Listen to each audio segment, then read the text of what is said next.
বিশ্বৰ আকাশমাৰ্গত আধিপত্য বিস্তাৰ কৰিব ভাৰতে প্ৰথমবাৰৰ বাবে আন্তঃৰাষ্ট্ৰীয় পৰ্যায়ৰ ব্যৱসায়িক জেট ভাৰতত নিৰ্মাণ হ'ব ভাৰতে দখল কৰিব বিশ্ব বজাৰ আমেৰিকা ফ্ৰান্সৰ একচেটিয়া ব্যৱসায়ক প্ৰত্যাহ্বান দিব ভাৰতে এতিয়া ভাৰতে আকাশতো নিজৰ ক্ষমতাৰ পতাকা উৰাব আৰু এয়া কেৱল নতুন পদক্ষেপ নহয় বৰঞ্চ ভাৰতক বিশ্বৰ বিমান শক্তিৰ তালিকাত অন্তৰ্ভুক্ত কৰাৰ এক বৈপ্লৱিক পদক্ষেপ দৰাচলতে প্ৰথমবাৰৰ বাবে আন্তঃৰাষ্ট্ৰীয় পৰ্যায়ৰ ব্যৱসায়িক জেট ফেলকন 2000 ভাৰতত নিৰ্মাণ কৰা হ'ব ৰিলায়েন্স ইনফ্ৰাষ্ট্ৰাকচাৰৰ সহায়ত সহযোগী কোম্পানী ৰিলায়েন্স এৰোষ্ট্ৰাকচাৰ লিমিটেড আৰু ফ্ৰান্সৰ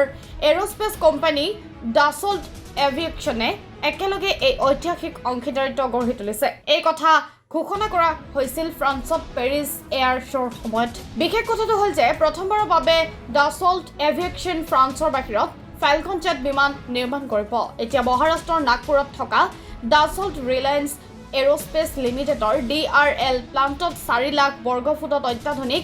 এছেম্বলি লাইন নিৰ্মাণ কৰা হ'ব এই ইউনিটত প্ৰতি বছৰে 22টা জেট ফেলকন 2000 নিৰ্মাণ কৰিব পৰা যায় ইয়াত নিৰ্মিত জেট বিমানসমূহ কেৱল ভাৰতৰ বাবে নহয় সমগ্ৰ বিশ্ব বজাৰৰ বাবেও হ'ব ডাছল্ট এভিয়েশ্যন CEO এৰিক ট্ৰাপিয়াৰে স্পষ্টভাৱে কয় যে এই অংশীদাৰিত্বই ভাৰতক বিশ্ব বিমান যোগান শৃংখলৰ এক গুৰুত্বপূৰ্ণ ক্ষমতাৰ অধিকাৰী হিচাপে গঢ়ি তুলিব এই প্ৰকল্পত প্ৰায় 1000 কোটি টকা বিনিয়োগ কৰা হ'ব আৰু ইটিৰ এক প্ৰতিবেদন অনুসৰি ভাৰতৰ উৎপাদনে ফ্ৰান্সৰ তুলনাত প্ৰতিখন জেটৰ খৰচ $5 মিলিয়ন পৰ্যন্ত হ্ৰাস কৰিব ফেলকন 2000ৰ মুঠ খৰচ প্ৰায় $35 মিলিয়ন আৰু এই কাম কৰি ভাৰতে আমেৰিকা ফ্ৰান্স কানাডা আৰু ব্ৰাজিলৰ দৰে দেশৰ একচেটিয়া ক্লাবত যোগদান কৰিব যিয়ে পৰৱৰ্তী প্ৰজন্মৰ ব্যৱসায়িক জেট বিমান নিৰ্মাণ কৰে আৰু যদি দেখা যায় এয়া কেৱল ব্যৱসায়িক চুক্তি নহয় বৰঞ্চ